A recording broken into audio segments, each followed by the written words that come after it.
యేసే పరిష్కారము అనుదిన Bible study కార్యక్రమం ప్రేక్షకులందరికీ యేసుక్రీస్తు వారి కృపగల నామమున వందనాలు. ప్రభువునందు ప్రియ దేవుని బిడ్డలారా, నేటి దినము డాక్టర్ కారుపాటి శాంతి సాగర్ గారి ద్వారా బైబిల్ స్టడీలోని వాక్య ధ్యానమును సమూయేలు 2వ గ్రంథము నుండి ధ్యానం చేసుకుందాం.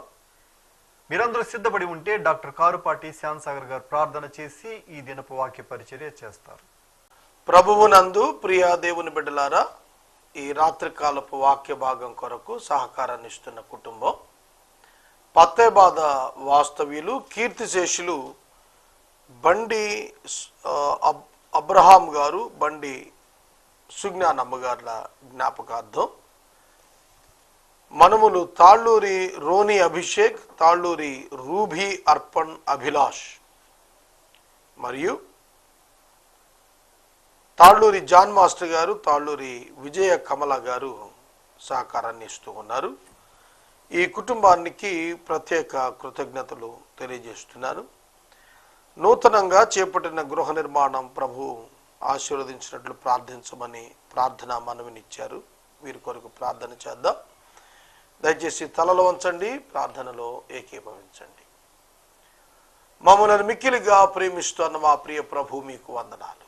నేటి వాక్య ధ్యానం కొరకు ప్రార్థిస్తున్నాము. మా ప్రేక్షకులను దీవించండి. ప్రత్యేకంగా తాళ్ళూరి జాన్ మాస్టర్ గారి కొరకు, విజయ కమల టీచర్ గారి కొరకు, అభిలాష్ అభిషేక్ కొరకు కృతజ్ఞతలు.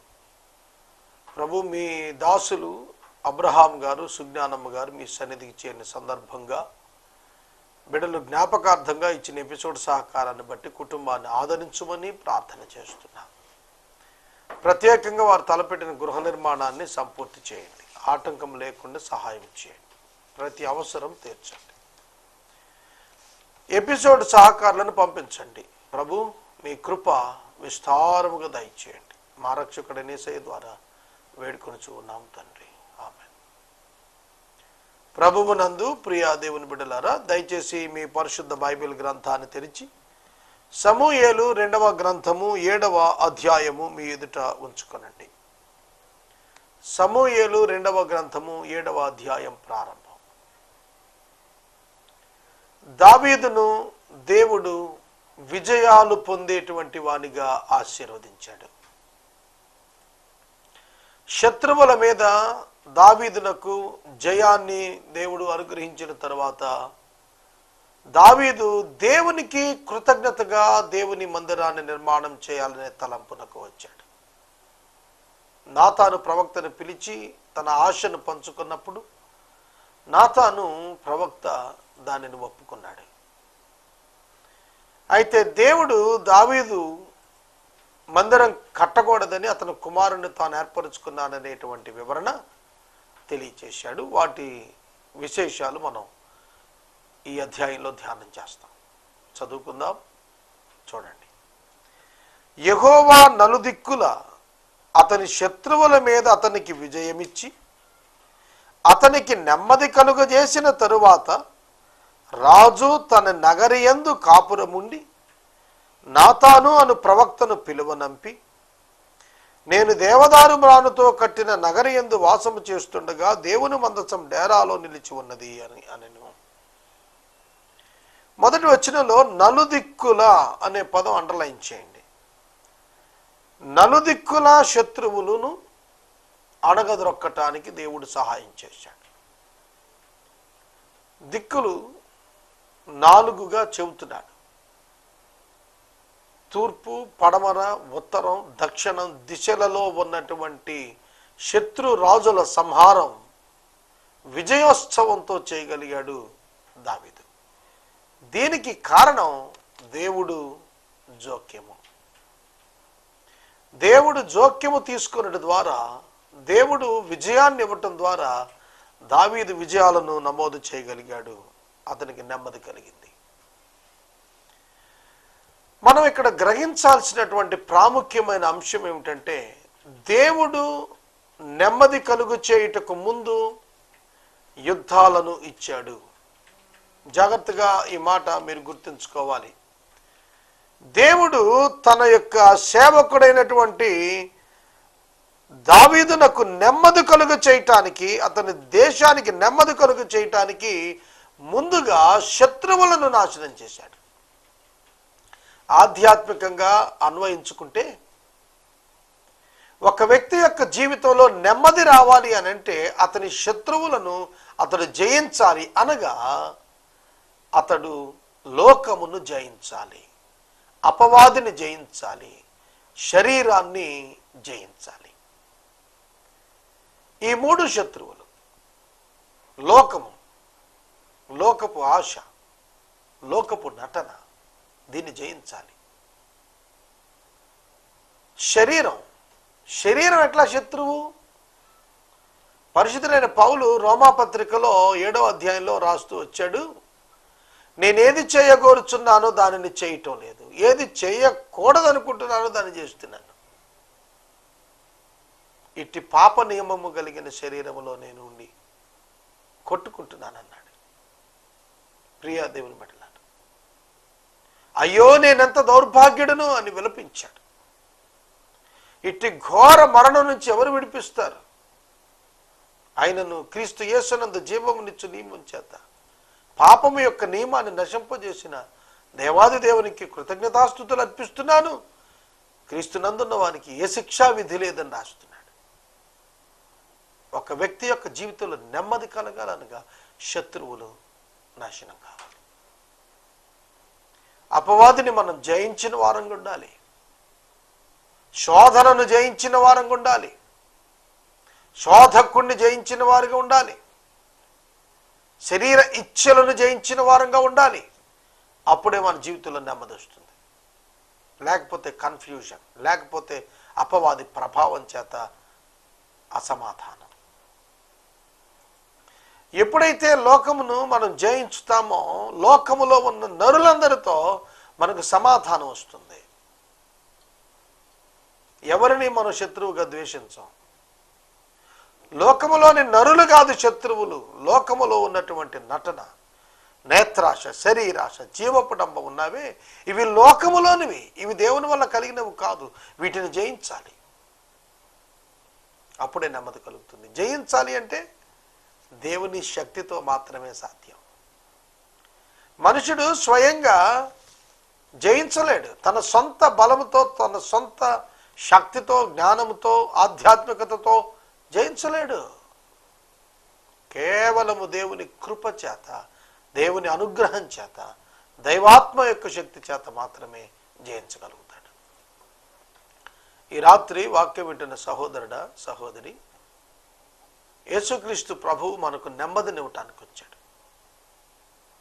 నెమ్మదినివ్వటానికి వచ్చాడు, సమాధానాన్ని ఇవ్వటానికి వచ్చాడు, శాంతిని ఇవ్వటానికి వచ్చాడు. నా శాంతిని మీకు అనుగ్రహిస్తున్నాను, లోకమిచ్చినట్లు కాదు అన్నాడు. లోకమిచ్చే శాంతి డిస్టర్బ్ అయిపోతుంది, తొలగిపోతుంది, కలవరపడుతుంది. కానీ యేసు ఇచ్చే శాంతి తొలగిపోదు. నీ పాపములు క్షమించబడి ఉన్నవి, నిన్ను ఎవరును శిక్షించలేదా? నేనును శిక్షించను. ప్రియమైన దేవుని బిడ్డలారా, అది సమాధానం, శాశ్వతమైనటువంటి సమాధానం. దేవుని యొక్క కృపచేత దేవుడు అనుగ్రహించేటువంటి శాశ్వతమైన సమాధానం, అది ఎన్నటికీ కలవరపడనివ్వదు మానవ జీవితాన్ని. ఈ రాత్రి వాక్యం వింటున్న సహోదరుడా, సహోదరి, మన జీవితాల్లో దీన్ని గుర్తెరుగుతున్నామా?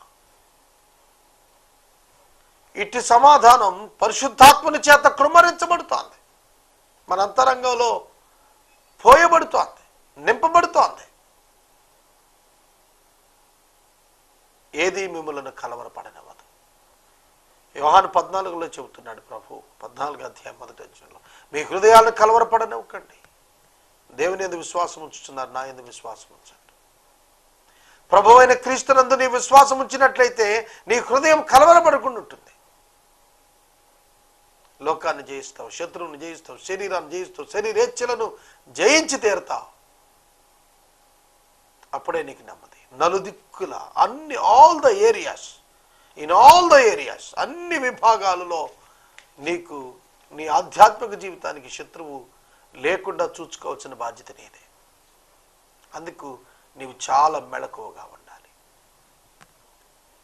మనం మెలకువగా ఉండాలి. దావీదు యుద్ధం చేసింది కత్తితో, కానీ మనం యుద్ధం చేసేది శరీర సంబంధులతో కాదు. కాబట్టి మన యుద్ధోపకరణాలు శరీర సంబంధమైనవిగా ఉండకూడదు. కత్తి చేత, ఈటి చేత, డాలు చేత కాదు మనం యుద్ధం చేస్తోంది, మానవులతో కాదు. మన ఆధ్యాత్మిక యుద్ధం ఆకాశ మండలం ఉన్న దురాత్మల సమూహాలతో, వాయుమండలం ఉన్న సేనలతో మనము చేస్తూ ఉన్నాం. యుద్ధం చేస్తున్నా, ఆధ్యాత్మిక యుద్ధాన్ని మనం చేస్తున్నాం. ఈ రాత్రి పరిశుద్ధ లేఖనాలు పరిశీలిస్తున్న ప్రతి ఒక్కరూ గమనించాలి, దేవుడు నెమ్మదినివ్వకుండే ఎవడు నెమ్మది పొందలేడు. సోదరుడా, సోదరి, దేవుడు నీకు విశ్రాంతినివ్వకపోతే, దేవుడు నీకు నెమ్మదినివ్వకపోతే, దేవుడు నీకు సమాధానం ఇవ్వకపోతే నీవు సాధించలేవు. నీవే విధంగా నీవు చుట్టూ తిరిగినా నీ వల్ల కాదు, నీ స్వప్రయత్నం చేత సాధ్యమయ్యేది కాదు. అందుకనే ఇక్కడ దావీదునకు దేవుడు విజయాలను కలుగజేసిన తరువాత, నెమ్మదిని ఇచ్చిన తరువాత అంటున్నాడు, God is the only source of peace. సమాధానకర్తయగు అధిపతి ఆయనే, ఆయనే. ప్రియమైన దేవుని బిడ్డలారా, దావీదు వెంటనే ఏం చేస్తున్నాడు? తన నగరిలో కాపురం ఉన్నాడు, నాతానును ప్రవక్తను పిలిపిస్తూ ఉన్నాడు. Thanks giving towards God. దేవుని పట్ల కృతజ్ఞతా భావంతో నిండిపోయి ఉన్నాడు దావీదు. అందుకనే దేవునికి మందిరాన్ని కట్టాలని ఆశపడ్డాడు. నేను సరంభ వేసిన గృహాల్లో ఉంటున్నాను, నేను దేవదారుమానంతో కట్టిన నగర్లో ఉన్నాను, దేవుని మందసం డేరాలో నిలిచి ఉన్నది.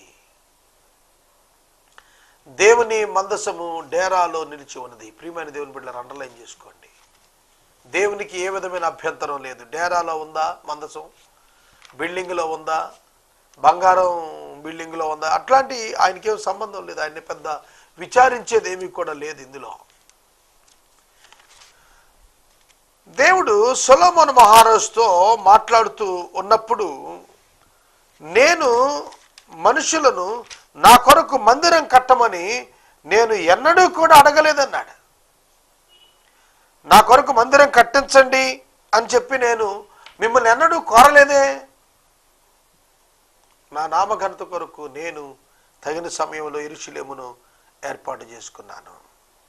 చూడండి, దినవృత్తాంతాల 2వ గ్రంథం 6వ అధ్యాయము 4వ వచనం నుండి ఆయన చెబుతున్నటువంటి మాటలు ఏమిటంటే, నా నామము ఉండుటకై ఒక మందిరమును కట్టించాలని నేను ఇశ్రాయేలీల గోత్రములలో ఏ పట్టణాన్నైనా కోరుకోలేదు. నా జనులైన ఇశ్రాయేలీని అధిపతి గుండు ఏ మనుషుని నేను నియమించలేదు. చూస్తున్నారా? మందిరమును కట్టాలని నేను ఎవరిని కోరలేదు. నా జనుల మీద నేను ఏ అధిపతిని ఇంతకుముందు నియమించలేదు. సౌలును దేవుడు నియమించినది కేవలం ఇశ్రాయేలీలకు బుద్ధి చెప్పటానికి. దేవుడు ఏర్పరిచిన రాజు ఎలా ఉంటాడో, దానికి భిన్నమైన రాజు ఎలా ఉంటాడో వ్యత్యాసం తెలియచేయటానికే దేవుడు సౌలును ఏర్పరిచాడు. అందుకే చెబుతున్నాడు, నేను దావీదును నియమించి తిని. బిఫోర్ దట్ కింగ్డమ్, అంతకు ముందటి రాజ్యం, సౌలు రాజ్యం గురించి ఆ మాట చెప్పలేదు, నియమించిన రాజ్యం అని దావీదుని గురించి మాట్లాడుతున్నాడు. ప్రియ దేవుని బిడ్డలారా, దేవుని మందిరాన్ని కట్టమని దేవుడు హీ నెవర్ డిమాండ్స్ చేయలేదు. సొలొమోను ద్వారా కట్టించాడు అంతే. న్యూ టెస్టిమెంట్ టైంలో, ఇప్పుడు నూతన నిబంధన కాలంలో దేవుని మందిరం కేవలము కూడుకొను స్థలం మాత్రమే. జాగ్రత్తగా వినాలి. పాత నిబంధన గ్రంథములో ఉన్నటువంటి మందసము యొక్క ప్రభావమును, ఆనాటి యొక్క పరిస్థితులను వేరు, ఇప్పుడు మనం చెప్పుకుంటున్న మందిరాలు వేరు. ఇవన్నీ కేవలం కూడుకునే స్థలాలే, ఆరాధన కొరకు సమావేశ మందిరాలు అన్నమాట. ఇవన్నీ కూడా కమ్యూనిటీ హాల్స్ లాంటివి, ఒక కమ్యూనిటీ గ్యాదర్ అవటం కోసం ఏర్పడినటువంటివే తప్ప ఆనాటి వల్లే మందిరాలను కూడా తిట్టినాయి. దేవాలయం కాదు అది, పీపుల్ మీటింగ్ ప్లేస్ అంతే. ఇక్కడ ఇంత పెద్ద మందిరం కడదావరండి, దేవుడు ఇందులో ఉంటాడని ఎవరైనా మిమ్మల్ని పిలిస్తే మోసపోకండి. ఇవన్నీ కూడా ఇప్పుడు మనం కట్టేవి సంఖ్యాపరంగా వస్తున్న కాంగ్రిగేషన్ బట్టి కట్టుకునేటువంటి భవనాలే తప్ప పాత నిబంధనలో ఉన్నటువంటి ఆ విధానాలతో కూడిన దేవాలయానికి దీనికి సంబంధం లేదు. ఈరోజు చర్చ్ బిల్డింగ్ను చూడకండి, ఆ రోజున ప్రత్యేకత ఉంది దాని కొరకు. దేవుని మందసం, దేవుని యొక్క సన్నిధిని వారి మధ్యన ఉండేటట్టుగా జ్ఞాపకం చేస్తూ వారి మధ్యన గుడారం మధ్య ఉంది. ప్రియమైన దేవుని బిడ్డలారా, దేవుడు ఏ అవసరం ఉన్నవాడు కాడు. ఏ నరుని మీద తన అవసరాలు తీర్చబడాలని ఆధారపడేవాడు దేవుడు కానే కాడు. అపోస్తుల కార్యముల గ్రంథంలో మనకు చాలా తేటగా ఈ విషయాలను భక్తుడు వివరిస్తూ ఉన్నాడు. 17వ అధ్యాయంలో ఏథెన్స్ వారికి వివరిస్తున్నప్పుడు పౌలు గారు మాట్లాడుతూ చెప్పినటువంటి మాట 25వ వచనం 17వ అధ్యాయం.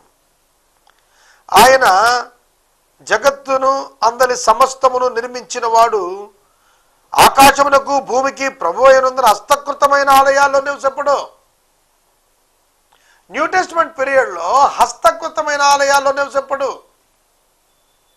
మరలా అంటున్నాడు, ఆయన అందరికీ జీవము ఊపిరి దయచేసేవాడు కాబట్టి తనకు ఏదైనా కొదువ ఉన్నట్టు మనుషుల చేత సేవించబడేవాడు కాడు. మనుషుల చేత అవసరాలు తీర్చబడేవాడు దేవుడు కాడు, మనుషుల అవసరాలు తీర్చేవాడు దేవుడు. కాబట్టి మందిరాలతో ఈనాడు మనం దేవుడు ఈ గుడిలో ఉంటాడు, ఈ మందిరంలో ఉంటాడు, ఈ చర్చిలో ఉంటాడు, ఈ చర్చిలోకి వెళ్తే మనకు మేలు జరుగుద్ది అనే కాన్సెప్ట్ పెట్టుకోకండి. క్రీస్తునందు మేలు గుడి బిల్డింగ్లో ప్రవేశిస్తే కాదు. ప్రియమైన దేవుని బిడ్డలారా, ఒక ప్రత్యేక స్థలంగా మనం ఎంచబట్టి మన ఫీలింగ్ తప్ప యేసుక్రీస్తునందు ఉంది శాంతి, యేసుక్రీస్తునందు ఉంది నెమ్మది తప్ప గుడిలోనో బడిలోనో లేదు. ఇక్కడ వాక్యాన్ని చూస్తున్నప్పుడు దేవుని మందసం డేరాలో నిలిచి ఉన్నది, నేను కట్టిన నగరిలో నివాసం చేస్తున్నాను. అతని యొక్క ఆలోచన మనం పసిగడదాం, మనం తెలుసుకుందాం. నేను నగరంలో నివాసం ఉండటం ఏంటి, అంత గొప్ప దేవుడు డేరాలో ఉండటం ఏమిటి కాదు. ఆయన కోసం ఒక మందిరం కడతాను. నాతానంటున్నాడు, యెహోవా నీకు తోడుగా ఉన్నాడు, నీకు తోచినది నెరవేర్చుము అన్నాడు. అర్థమైపోయింది నాతానికి. అతని హృదయంలో దేవుని పట్ల ఉన్న కృతజ్ఞత వల్ల కలిగిన తీర్మానం అర్థమైంది. అందుకే నీ హృదయంలో ఉంది నెరవేర్చన్నాడు. అయితే ఆ రాత్రి యెహోవా వాక్కు నాతానునకు ప్రత్యక్షమై సెలవిస్తున్నాడు, నీవు పోయి నా సేవకుడుకు దావీదు ఇట్లను యెహోవా నీకు ఆజ్ఞాపిస్తుంది ఏమిటంటే, నాకు నివాసంగా ఒక మందిరాన్ని నువ్వు కట్టిస్తావా?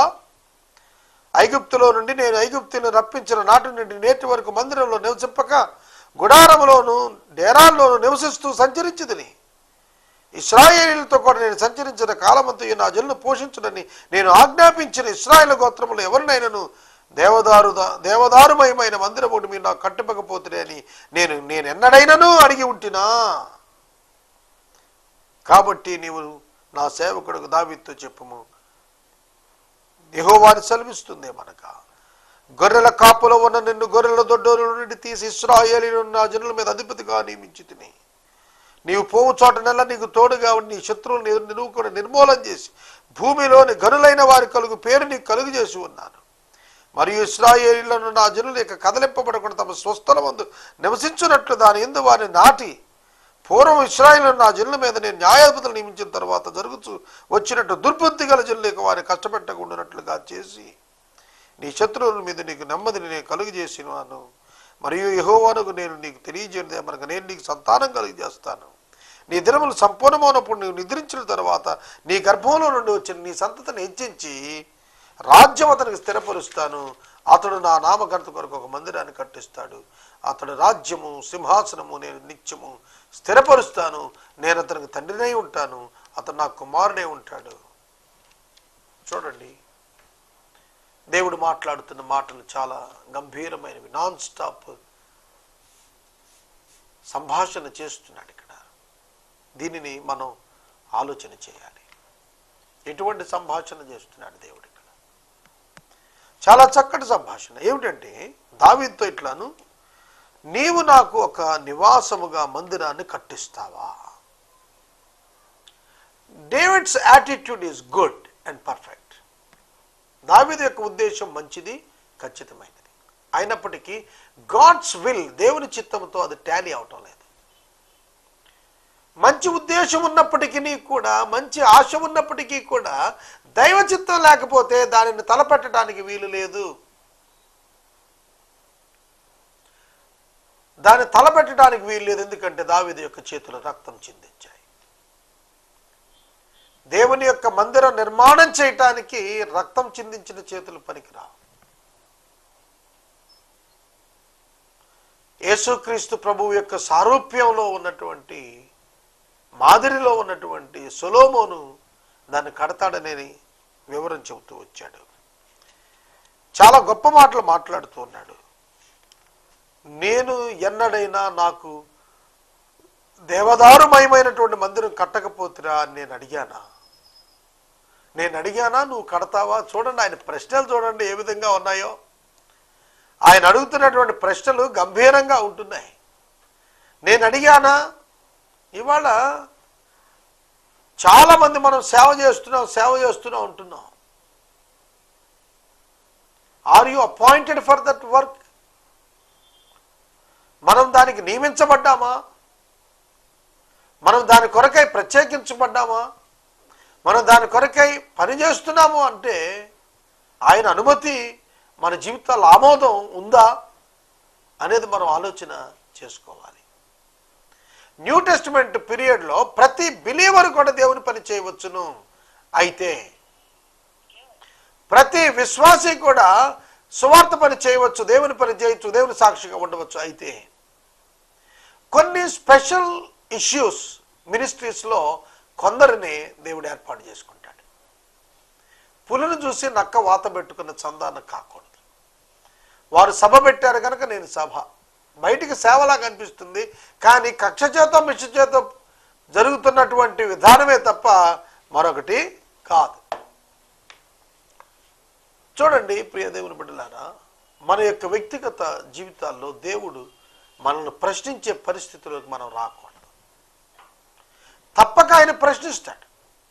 మనం తప్పినప్పుడు ఆయన తప్పక ప్రశ్నిస్తాడు, గుర్తెట్టుకోవాలి. నా సేవకునితో చెప్పు, నీవు గొర్రెల దొడ్డిలో గొర్రెలను కాస్తూ ఉండగా నిన్ను అక్కడ నుండి తీసి నా జనుల మీద నేను అధిపతిగా నియమించాను. నువ్వు పోయిన చోటకెల్లా నీకు తోడుగా ఉన్నాను. నీ శత్రువులందరినీ నేను నాశనం చేశాను. లోకములో ఉన్న ఘనులైన వారికి వచ్చిన పేరును నీకు నేనిచ్చాను.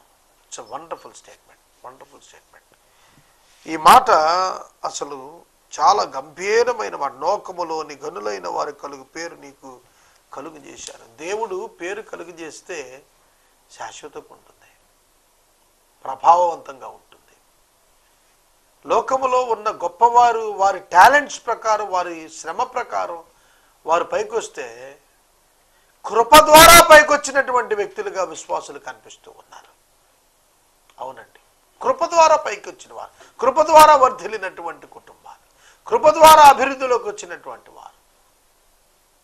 నేను ఎప్పుడు చెబుతాను, యేసే పరిష్కారం ఇంత లాంగివిటీ ప్రోగ్రామ్ అవటంలో నా ప్రమేయం ఏమీ లేదు.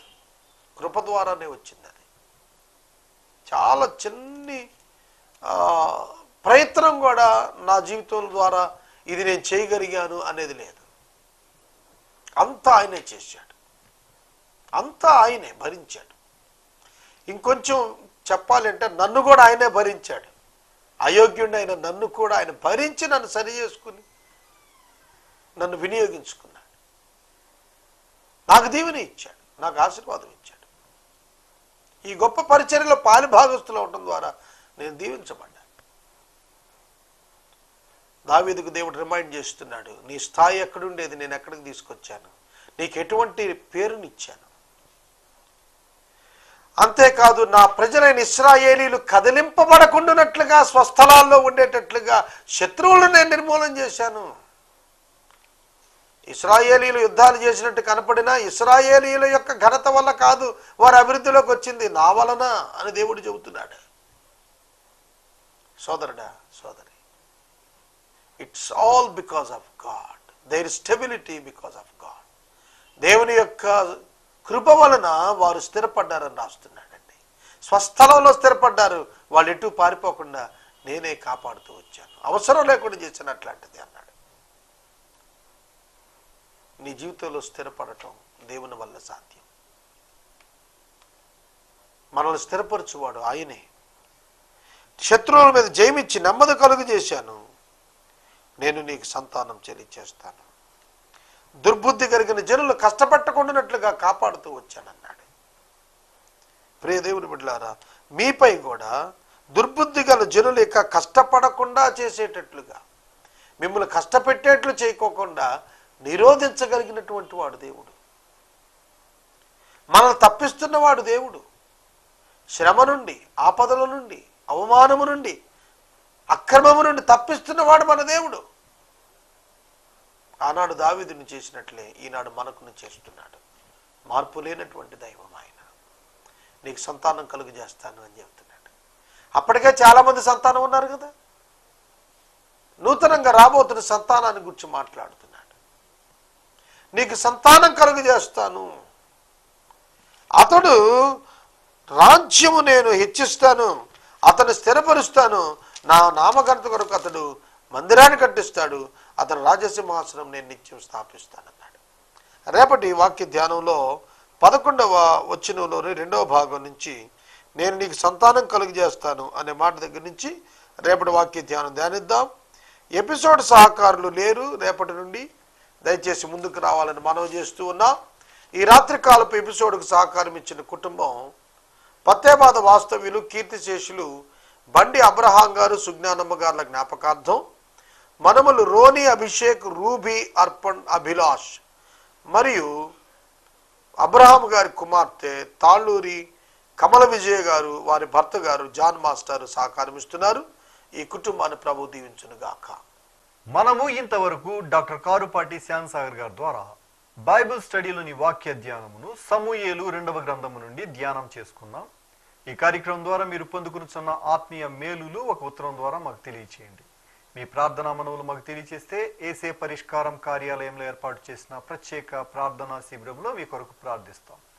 మీ కుటుంబ పక్షముగా ఒక ఎపిసోడ్ ప్రసారం చేయాలనుకునేవారు మాకు తెలియజేస్తే మా సిబ్బంది మీ గృహాలను దర్శిస్తారు. ముగింపు ప్రార్థన ఆశీర్వాదాలతో ఈ కార్యక్రమాన్ని ముగించుకుందాం. ప్రార్థించుకుందాం. మమ్మల్ని మిక్కిలిగా ప్రేమిస్తున్న ప్రభు వందనాలు. జాన్ మాస్టర్ గారి కుటుంబాన్ని దీవించండి. అభిలాష్, అభిషేకుని దీవించండి. విజయ టీచర్ గారిని మీరు ఆశీర్వదించండి. మీ కృపలో ఈ కుటుంబాన్ని వర్ధలు చేయండి. ఎపిసోడ్ సహకారాలను పంపించండి ప్రభు, సహాయం చేయండి. మా ప్రేక్షకులను దీవించండి. వాక్యాన్ని అర్థం చేసుకోవడానికి కృపనివ్వండి. యేసు ప్రభు ద్వారా అడుగుతున్నాం తండ్రి, ఆమేన్. మన తండ్రి అయిన దేవుని ప్రేమ, కుమారుడైన యేసు క్రీస్తు వారి యొక్క కృప, పరిశుద్ధాత్మ దేవుని అన్యోన్య సహవాసం సదాకాలం మనందరికీ తోడై ఉండును గాక. ఆమేన్.